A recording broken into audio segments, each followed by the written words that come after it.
Welcome to the Rock Fight, where we speak our truth, slay sacred cows, and sometimes agree to disagree. This is an outdoor podcast that aims for the head. I'm Colin True, and today marks the return of Mountain Gazette's Kyle Frost to weigh in on the latest in tech and the outdoors. But first, here's the situation, guys. You're out there doing summertime stuff in the outdoors. It's not a normal time of year, and you need to be sure that you have your podcasts ready to listen to at any point. So make sure you don't miss an episode of The Rock Fight by clicking follow wherever you're listening. And while you're on vacation, you'll have more time. So give us a 5-star rating. And Apple Podcast listeners, we need those written reviews. Lastly, head over to rockfight.co and sign up for News from the Front, our weekly newsletter that recaps everything from the RFU, aka the Rock Fight universe. You got it? You got it. Are you good? You're good. Great. Now let's start the show. Welcome to the Rock Fight, Rock Fight, Rock Fight. A couple of weeks back here on the Rock Fight, Justin Hausman and I spoke about the new outdoor-centric additions coming to Apple Maps that were seemingly inspired by AllTrails. I apparently got it wrong, that there was some sort of connection between Apple and AllTrails, as our guest today, Kyle Frost, was quick to point out to me. And look, I'm sorry. Sometimes we have missteps in life, guys. You know this. But the larger conversation that Justin and I had a couple of weeks ago evolved into the tech in the backcountry conversation and what we can gain from tech in the backcountry, but also what we lose from it. Kyle, in addition to writing his weekly newsletter here and there for Mountain Gazette, has made his career in tech, and as such is uniquely qualified to weigh in on the blending of outdoor topics and technology. So he's here today to set us straight on the Apple AllTrails chatter, but also to talk a little further about tech and its role and future in outdoor pursuits. Welcome back to the Rock Fight, where today we're talking tech and the outdoors with Kyle Frost. All right, Kyle Frost is back on the Rock Fight. You can read his weekly newsletter here and there that he writes for Mountain Gazette by heading to mountaingazette.com, right? That sounds right. Yep. Just go over there and subscribe. He talks about, he covers uncovered outdoor topics. It's uncovered outdoor topics, right? Is that a way to kind of describe it? Uncovered or deeper dives into often covered or less covered things. There you go. Well, welcome back to the show, Kyle. Good to see you. Yeah, good to be back. It's been a while. It has been a minute, man. What have you been up to? I got injured, so messed up my knees, so that killed part of my ski season. An ultra race I was planning on doing, but back on the mend, got some spring skiing in, and happy to be mostly healthy for summer. The injury is when you having second thoughts about that race you don't really want to do anymore. When it sounded great when you registered for excuse. it, Yeah. It was unfortunate because I was the impetus for a bunch of friends signing up for said race. That's and amazing. I was the one that didn't run. Well, if you're just getting familiar with Kyle, he actually made his bones in the tech industry. And so last week, Justin and I were talking about new features coming to Apple Maps and some comparisons being made to AllTrails. Apparently, we got a couple things wrong that Kyle was quick to point out. But then also Kyle covered that topic in his newsletter last week, so it was the perfect time for him to come back on the show.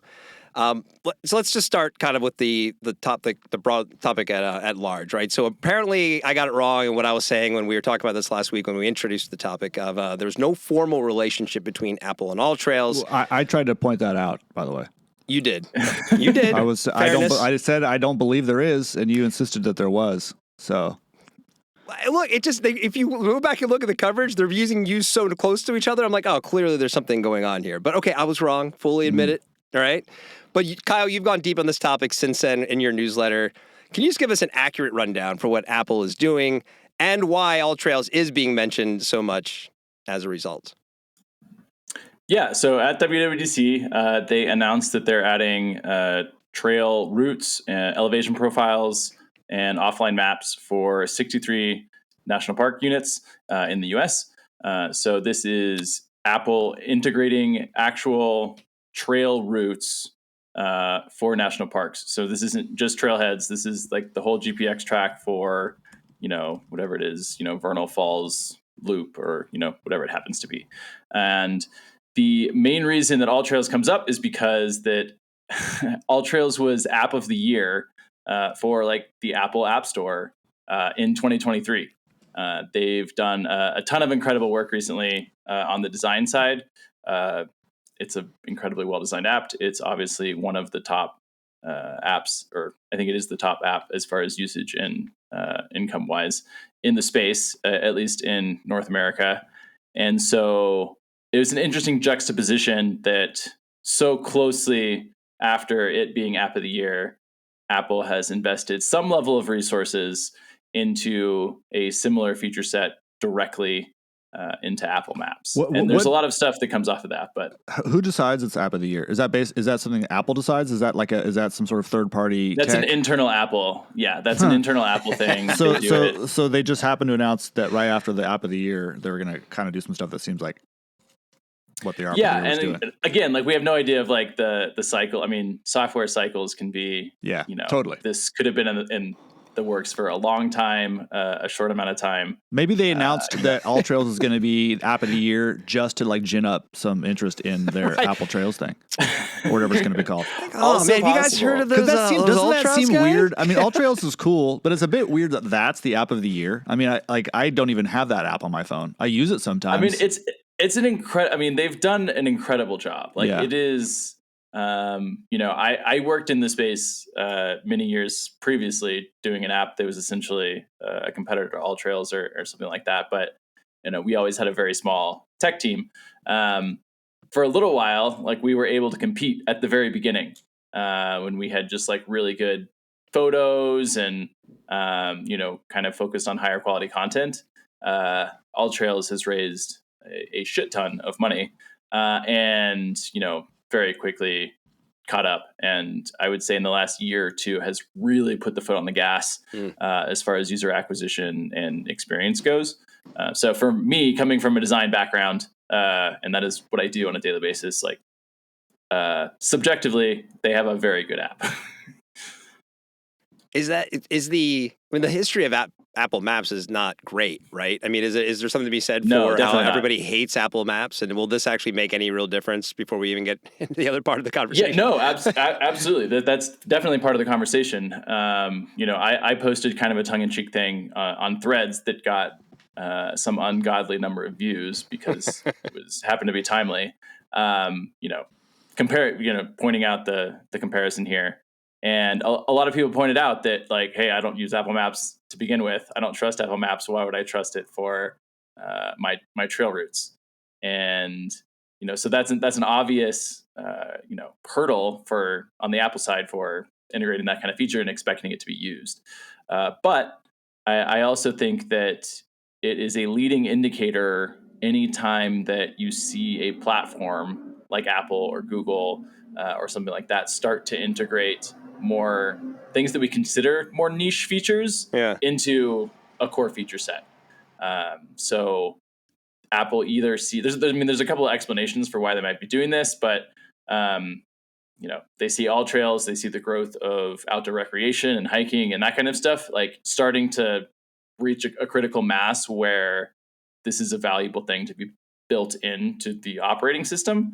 It's also possible that people in Cupertino that work for Apple over-index for these type of features, and so there's an internal push for that kind of thing to be integrated because people that live in the Bay, might tend to be more outdoorsy, might like hiking, that kind of stuff, and so maybe they're putting the cart before the horse here. But overall, I don't expect it to have a huge impact on All Trails or any of the other competitive apps, at least in the short term, because those apps offer a lot of features that you're just not going to get from Apple. So you don't think like Gaia, Strava, anybody, they shouldn't be like, I imagine they'd be probably naturally worried if, Apple's going to come stand on their corner, but you don't think they're really having I think they're worried about it. I mean, I think it's something that they're definitely going to have to continue thinking about. If you look at the general ecosystem of outdoor apps, you can kind of break it down into a couple of different key pillars. You kind of have your stuff that's focused on discovery. So what am I going to do this weekend? Or I'm traveling to this place. What are the cool things to do around there? You kind of have your routing and activity tracking stuff. So your Strava is like, what am I doing while I'm on the trail? How do I track it? Have I done this before? How fast was I going? All of that kind of stuff. You have your like route planning and GPX stuff. So elevation profiles, offline maps, maybe tons of different app layers. You might be looking at public lands. You might be looking at, where can I camp? Like all kinds of crazy stuff like that. And then you have at the end more of the social components of those apps. So are users uploading recent photos or leaving reviews or trail conditions and things like that. So Apple is very well positioned to handle basic discovery, just from a convenience standpoint. And then also, the routing and GPX. They're offering offline maps straight into the operating system. So that is usually a key feature that across all apps in this space, they use as a carrot to say like, hey, pay whatever AllTrails is, $35 a year, download offline maps. Onyx, same thing. Gaia, same thing. If Apple's doing offline maps for free, that's like a pretty big chunk of the feature set that gets people to upgrade. That's the only thing I even do in Gaia. That's it. Exactly. Yeah.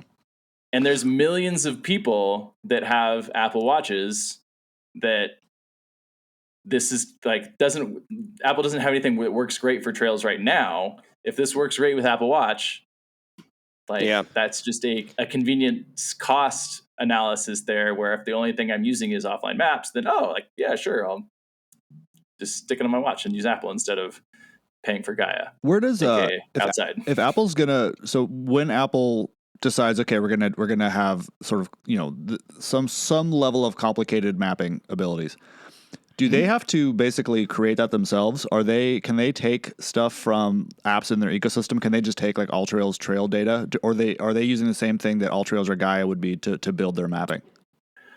So it's kind of complicated. There is most route data at its most basic is accessible via a service called OpenStreetMaps. Right.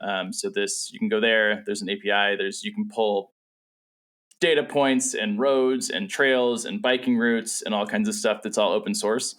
There is quite a bit of manual work required to like turn all of that into understandable routes. So like for example, like one of the ways that I tried to tell if they were pulling data from a partner app was I looked at the trail that was in the screenshots and tried to see if I could map up that exact like trail as its own entity in any of the other apps, and I couldn't, because like there's a ton of variation, because like some will start at this parking lot, some will like do this loop but include like this little scenic viewpoint, some will and so there's all these like little tiny combinations of things that make various loops or trails like unique, and I couldn't find a one-to-one representation of the one, at least the one that they were using in the screenshot. But Apple's not exactly hurting for cash if they wanted to just pay a bunch of people to build these out. And what ends up happening is like stuff gets copied. Like you kind of like use the database. You can like use the database of other people to identify like what the most popular things are or what you should be tracking, and then draw a little thing, upload it to with a name or whatever. And so, whether people admit it or not, there's definitely probably some cross-pollination amongst apps, especially smaller ones, as they're like trying to build out their networks. I think that Apple needs to pay me to be like the little cars that drive around on the streets. I'll wear like a gimbal backpack. Gimbal? Is that the right? You know about the Google cars or whatever? Little Street View things? Yeah. But what the fuck? When I was an archaeologist, we had these backpacks. Was it Gimbal? That was the name of the brand. I think it was. They were just like fancy GPS things that you could like. That's how you like shot GPS coordinates back in the day. Just gonna go hike everything. Yeah, they should just pay me to like hike all my favorite trails, and I could like mark every rock. Here's a good place to sit. Here's a log. I stashed a Snickers under this rock. There's a Heineken that's warm now under like behind this tree. Whatever. It doesn't have to be that detailed. What do you get if you find it though? That's kind of the... You get to have it. What are you talking about? What do you get if you find it? We got warm Heineken. Thanks, man. That's great. I'd be stoked. I think that's what they should do. I mean, yeah, maybe that would be a good differentiator. Is what I'm trying to say. I mean, there's something that makes sense of like, regardless of how people feel about Apple Maps, if all of a sudden like the trail function's like killing it, and right, and it comes automatically installed on everybody's iPhone, and like I would make that switch, and it's included. Like it's just sort of like now you don't have to pay for a third party like app that you pay a yearly subscription. Maybe they have to charge it or whatever, but it's already like native to your device. I mean, And I was think that the bigger, I think the bigger problem for these apps is that it's not people like us that are likely to just switch immediately because I don't know, we have like some association. Yeah, I like Gaia. I'm not going to switch. You Yeah. like Gaia, you Right. like All Trails, you like Onyx, whatever it is. But even just in the wake of the announcements, I saw several people who were like, "Oh, hey, look, the new OS does this. Like, you can make routes," and I'm like, yeah, there's game a over, dozen everybody. apps. There's a dozen services that do this already, but Yeah. like all of a sudden, this person that's not as in the know in the community has it at their fingertips, Sure. and if they're deep in the Apple workflow, that convenience Wins. they're never going to get out. Yeah. Okay, so Kyle, I mean, they're obviously people that like me who have for whatever reason an affinity for Gaia. It's because it was the first one I had, and frankly, they gave me a free subscription, and I've just never looked back. Although, as everybody who listens to the Rock Fight knows, I much prefer a paper topo map. We're going to get into that. That's in a different. second. Oh, good. Yeah. Anyway, but like it's not as if hiking is or visiting the outdoors is a niche thing at this point. As our producer put up for us here in the notes.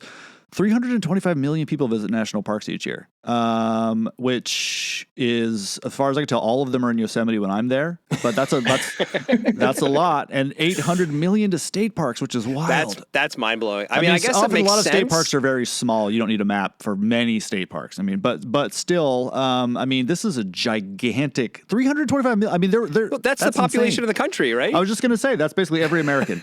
Yeah, it needs and this. 800 million, more than double that. Yeah, going to state parks. This is going to appeal to apparently at least 325 million people. And what's the percentage of those people that are like thinking about this in the level that we're thinking about it? To Kyle's point, right? It's like we're already you're discerning about your app, which one you want to use. All these folks who are already kind of recreating on a certain level, now you're just arming them with a solution. Also, there's like no chance that that something like Yosemite is a great example because the valley's beautiful, but it's clearly basically a museum showpiece for the rest of the national park system at this point. I would argue, but they're going to try to integrate stuff with something like Apple. Here's the walking tour of wherever John Muir made fun of Native Americans for being lazy or whatever. Like they're going to have some kind of. Did that happen? Oh yeah. I mean, the national parks has its own app that like has all this stuff in it already. Okay, we'll see. It's actually not bad, right? Know that. It's again, it's like another capabilities in there. I don't know if there's tracking but you can see where you are. Interesting. Okay. It's not like turn by turn or anything like that, but the NPS app is actually halfway decent. So. They will definitely have that, won't they? Like the Apple Maps, it'll have Siri being like, it will. In 50 feet, turn right.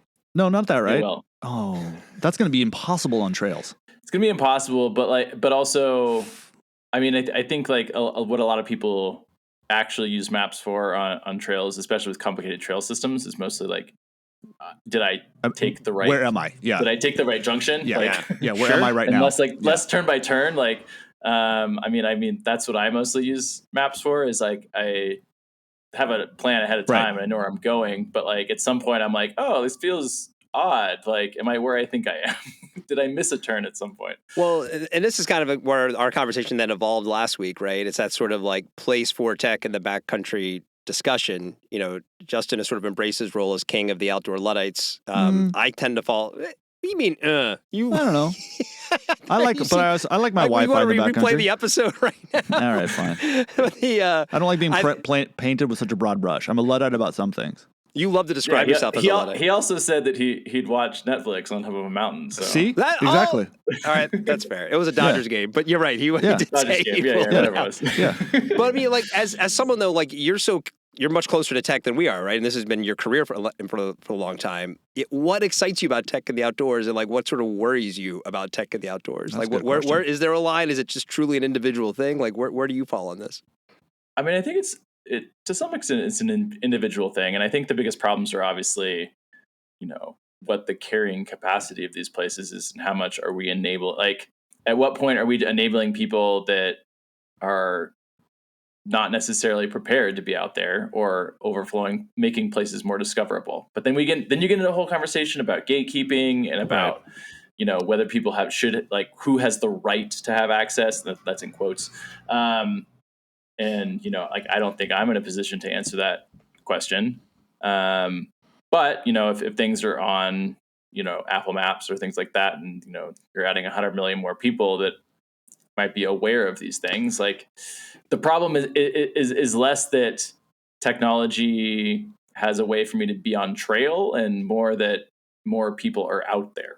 And that is like the hardest conversation in the whole outdoor industry right now that no one likes to talk about. Well, I can tell you from firsthand experience, we've talked about on the show, but the moment that you could pull up what the surf looked like on an internet screen or on a computer screen, like instantly became more crowded everywhere. At least in the good spots, the same spots, the places with cameras get crowded like instantly. Yeah, and that will happen there here. are huge benefits, right? Yeah. There's huge benefits, like less people getting lost.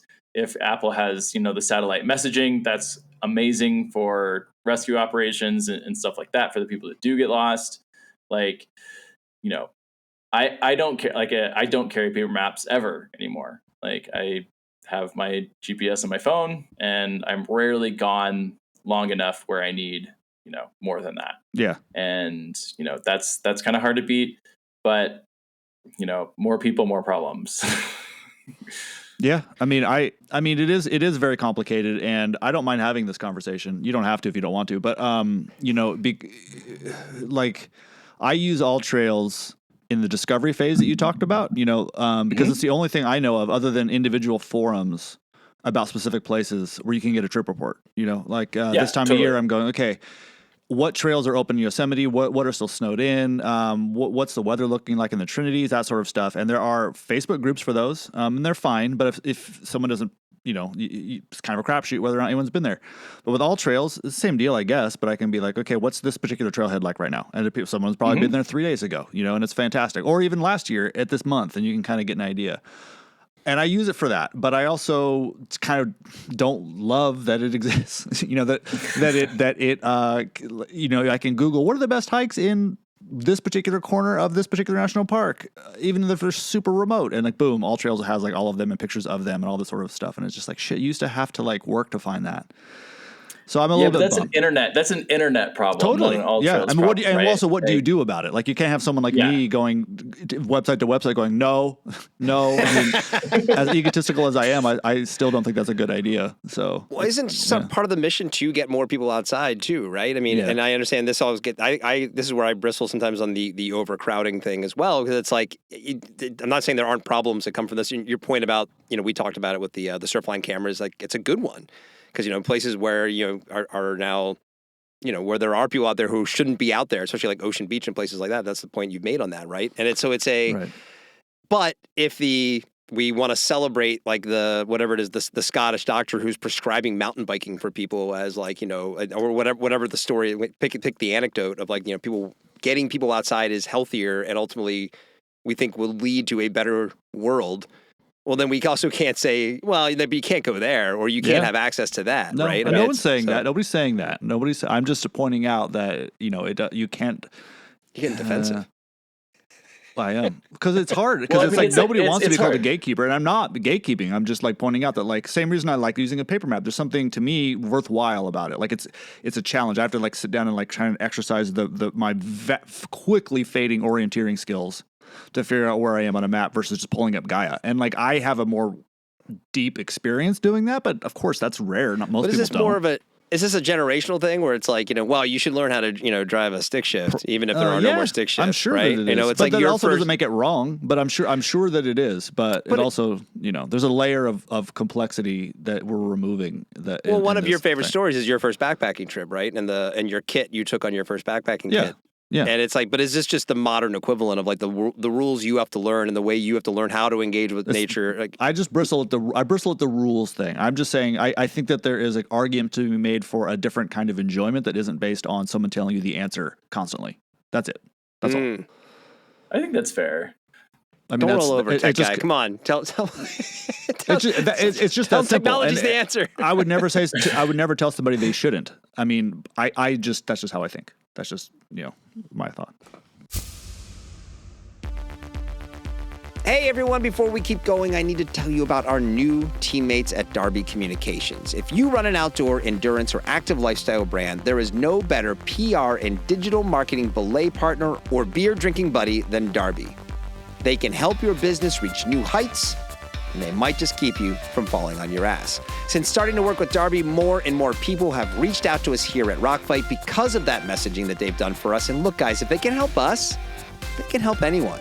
So hit them up today over at darbycommunications.com. Yeah, I mean, I think that there's a balance. I mean, I think it's interesting, particularly that Apple is focusing on national parks, first of all, right? So they only launched this in national parks. I assume they'll roll out more stuff as they go. But, that's part of the problem with like the concentration of people that are getting sent places. Like, Yellowstone had 4.5 million visitors last year, most of which were probably on the little section of road between West Yellowstone and Jackson that, hitting the geysers and the pools and all that stuff. Right. So like I want people to be getting outside, but like, at what point can Yellowstone not support? Right. Like, is it 5 million? Is it 6 million? Do we know? Like, do we know? Yeah. And especially if it's concentrated in these particular areas, because there are still, as much as people like to complain about crowds, like, oh my gosh, like crazy. People find out about a beautiful place and want to go there. Like, oh my God, who would have thought? Yeah.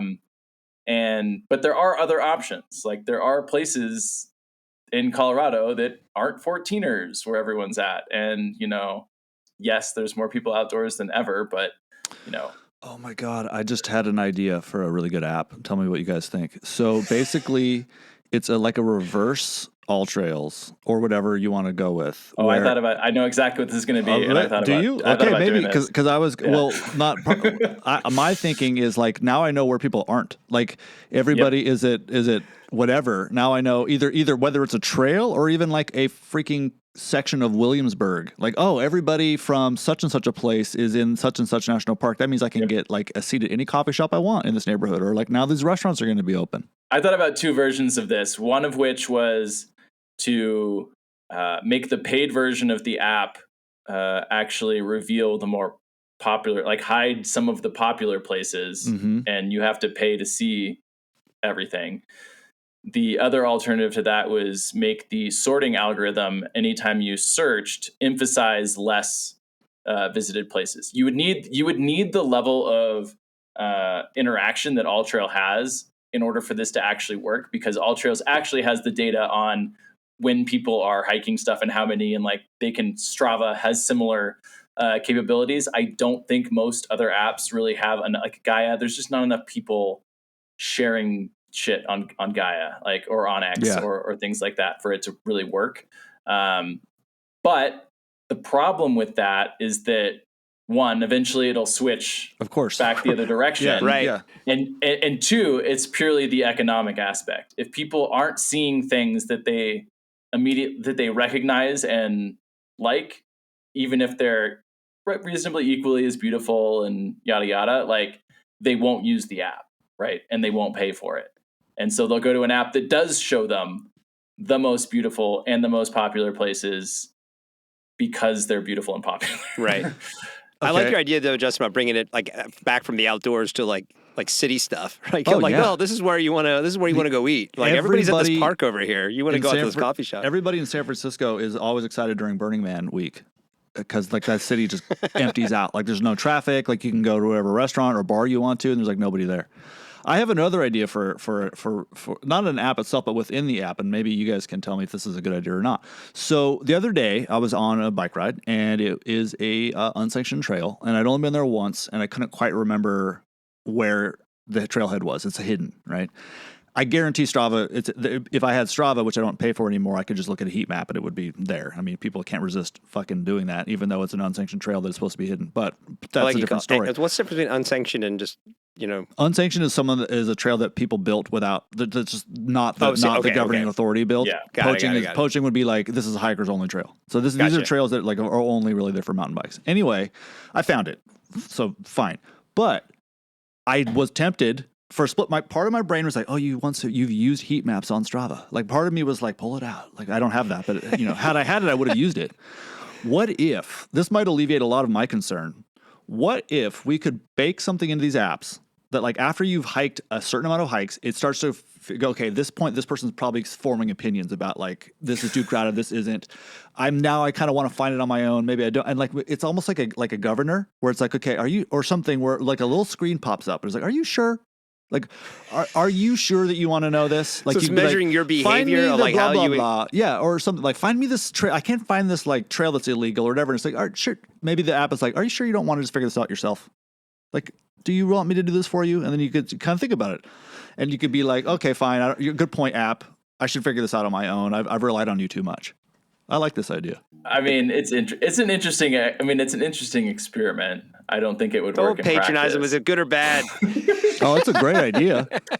Think about it. You're like, for example, I mean, like, okay, even my story about using all trails for what I like to use it for. I never used to do that. I'd look at a topo and be like, I know what like a canyon looks like on a topo. This looks dope. Now I'm just like, fuck it. All trails. Is this a hike around here? It's like, but I shouldn't. I should just be like, in my own. You love the discovery part of it, though. That's what I mean. So maybe the app is like, dude, are you sure? And I could be like, good point. No, I'm gonna go back to the maps. I mean, maybe there's some interesting kind of user psychology going on here. I would say in my experience that I've never had a power user ever ask for less features. Well, sure, because we get fucking addicted. I have never asked for someone that is the strongest users of your application ask for less. That's like a crack dealer saying, I never get my busiest clients coming up to me and saying, I want less crack, please. Yeah, right. Exactly. We get addicted to this stuff. Yeah. Like, it's like, I mean, seriously, like I'm joking, obviously, but there's a kernel of truth here, which is that even someone like me who might have like philosophical stances against some of this stuff, I still get addicted to using it. I'd rather not, but I still do it. So that's all. Well, convenience wins out. Just throwing it out there. Yeah. I mean, I did at some point prototype some things that were like user interventions meant to increase the friction. There we go. On certain trails. So like if I was trying to download the map of a trail that we had identified above some certain threshold of activity, that rather than just hitting the download button, you had to like hold it down and you saw a little message that time that says, hey, just letting you know, this is a super high impact trail. Like you might want to consider other alternatives. We're not going to stop you from downloading this, but like just a heads up. That's like, great. And did that have an impact? Did people?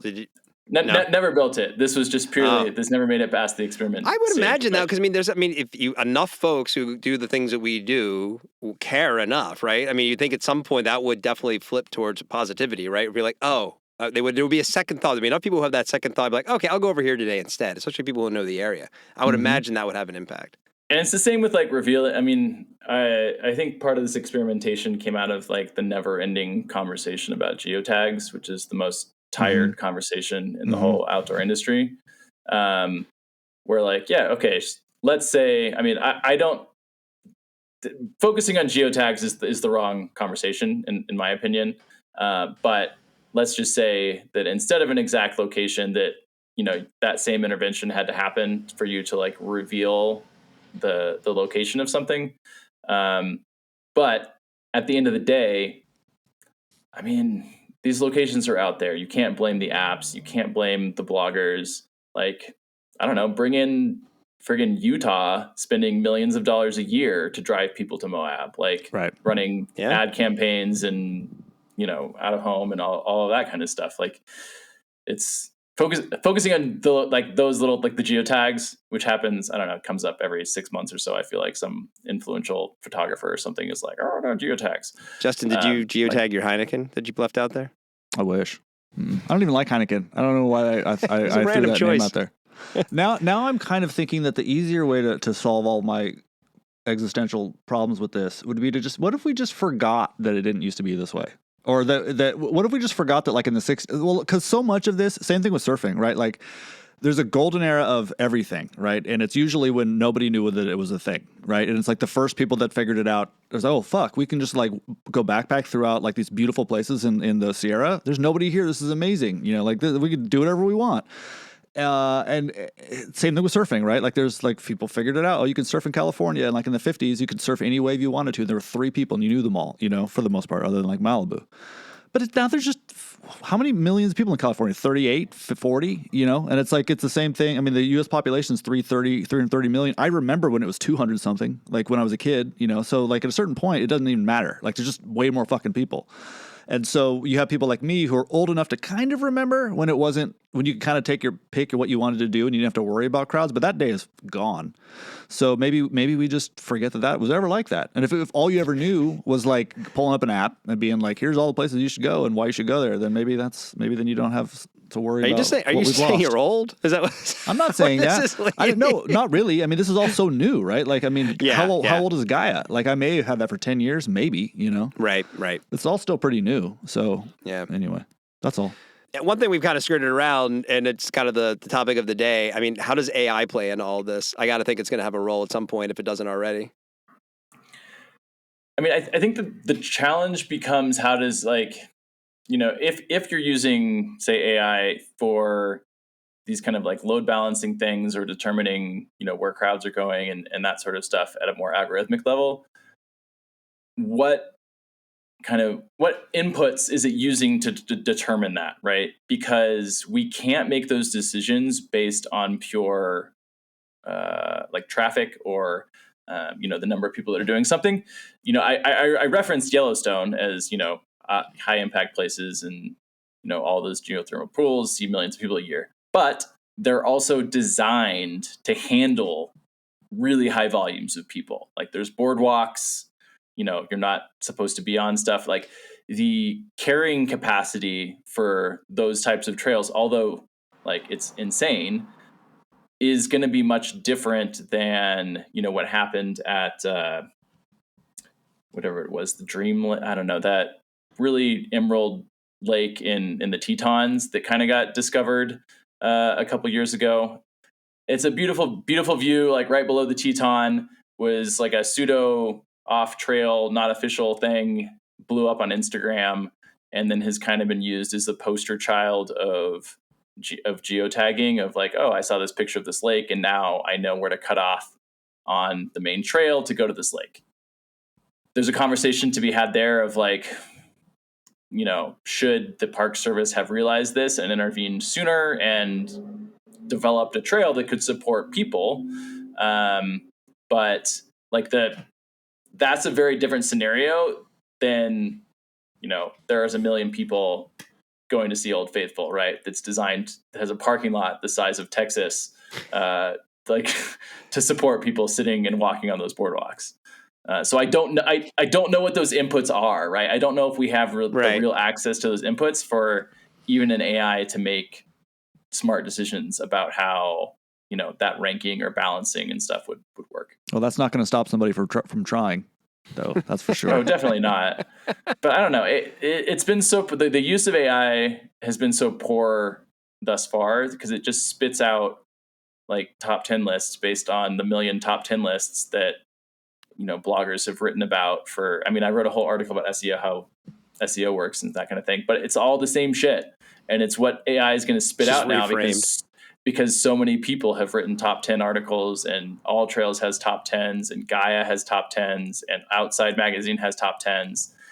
There's a ton of other data sources that most apps don't use, or they make you pay extra for various layers, with what's Forest Service land, what's BLM, what's the most recent, like CalTopo has a lot of interesting stuff that makes them unique and therefore insulated from someone like Apple, because they have like the most recent satellite imagery from 6 different satellite networks. You know, there's solar, there's all kinds of different varying things there that you mostly don't see except in power users or in apps like Caltopo that have a lot of features that are designed for search and rescue and like really advanced planning and that kind of stuff. But on you know, kind of on the topic of you know, the moats that people have, you know, Apple's biggest shortcoming is that they're not likely to have any of the social things because they never do social. I don't know if you guys remember Ping, but that was Apple's social network music thing, failed drastically. We really haven't seen Apple do anything kind of that integrates user interaction that's shared since then. Where I would be concerned with this feature set is whether Google gets into the same space, because they have done a very good job over the years of taking bites out of the travel industry with reviews, with photos that are all shared, you know, restaurants. And same, Yelp still exists, Expedia still exists, you know, Kayak still exists, all of that stuff. But, you know, Google year after year just takes a little bit more and a little bit more. And if the same, I mean, and if they get into like trail maps, like I am deep in the Google ecosystem. Like if there's trail maps in Google, like that's probably it for me. Like, so like that's what I would be more concerned about than Apple, to be honest, for most of these apps. Well, just wait till Hausman Map starts and he just draws the wrong routes and uploads it. You know, it's like takes people to like, you know, the Kmart down the street. You know? I'm not how did I that. get I'm here? not a bad. That's not. I get it. I'm hyperbolic, but you know, I totally get. I think this is good. If you don't mind, I'd like to end somewhat on an anecdote. Okay. Yeah. Which is that like, and this is heartfelt. I don't mean this. It really is. Okay. So like I don't know, maybe 10 years ago. I was backpacking with my wife, and we were up in, I think, Desolation, somewhere near Tahoe. We never really go up there, and we found a great spot, probably with something like fucking All Trails, right? Like here's a good place to go. And we get there, and it was beautiful, and it was amazing. And I'm fishing, I'm having a great time, we're having a lovely time, and all of a sudden I can hear music, right? And I'm like, what the fuck, you know? And I kind of like go around this rocky kind of outcrop that we're camped in front of, and on the other side there's like a bunch of people with like a lot of shit, like way more than you think you could like back. Like we had to hike like 12 miles to get there, and they have stuff that there's like no way you carried for 12 miles. None of these people look like they'd ever been backpacking in their lives, and they had like a little boombox, and I couldn't figure it out, and I was really annoyed, and I didn't say anything. I was just annoyed. When I got back and looked at a map, I realized, holy shit, like there's a road that goes like way close. Like you could just start from this road and just walk in, right? Like without even hiking to it. Like I put it together. 12 miles? Yeah. Well, it was amazing. Really beautiful hike. Like part of it was on the PCT. It was really cool. But like when I put it together, I'm more used to places that don't have like roads crossing them. So it's like, it wouldn't even have occurred to me to look see if there was a road nearby.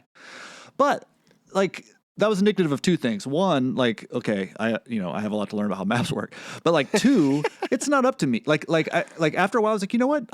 These people are like, they probably don't go outside that much. Like maybe they're uncomfortable without this stuff and this noise and all these sorts of things. And like the kind of like concern I had about like who got here and why just kind of went away. You know, it was just like gone. It was just like, okay, this is my experience. This is their experience. There's nothing wrong with them having their experience. And so I just want to like that. I just want to put that out there that I'm not like some, you know, gatekeeping, like anti-tech weirdo. I have ways I like doing things. You have ways you like doing things, and that's totally fine. And the more, the better. And if people want to use Apple Maps to like route their things, that's great. That's fine. That's totally fine. I have no issues with that. So Colin, stop it. Stop being mean to me. I'm sorry, buddy. Thank you. But it is. I love the Google Maps thing. Really is an interesting point, because like I used to be a Yelp guy. I was on Yelp all the time, and now of course you were. But now I just use Google Maps. It's all like I never go to Yelp anymore. It's all on Google Maps. I order shit through Google. It's just like order online. Dinner reservations. Sure. You know, check hours for things. Talk to my wife for me. Sure. You know? Yeah. Your wife is calling. Oh, let me get Google. What does she want? You know. Yeah. All right. I gotta go. All right. Hey, Kyle, thanks so much. Always a pleasure to have you on. I hope to have you on again soon. Anything? What's coming up this week? Anything you want to tease? Not sure yet. There's probably some topics around over-tourism in a couple of different places around the world right now, unsurprisingly. All right. Good time of year for it. Places where that's boiling over. So Excellent. Yeah, we'll That- see. that We got makes a me couple excited. things in the hopper. All right, man. It's been too long. Hope to have you on again soon. Thank you. Cool. Thanks, man. Yeah, Appreciate good it. to be here. Okay. Thanks, Kyle. All right, that's the show for today. How do you use tech in your adventures? Are you excited about new tech developments in the outdoors? Are you nervous about them? Send your feedback to myrockfight@gmail.com. The Rockfight is a production of Rockfight LLC. Our producer for this episode was David Karstad. Art direction by Sarah Gensert. And for Justin Hausman, I'm Colin True. And like always, to sing you a little ditty called the Rockfight Fight Song, it's Krista Makes. And he's here to rock along to our theme song. And we'll see you next time, Rock Fighters. Rock fight.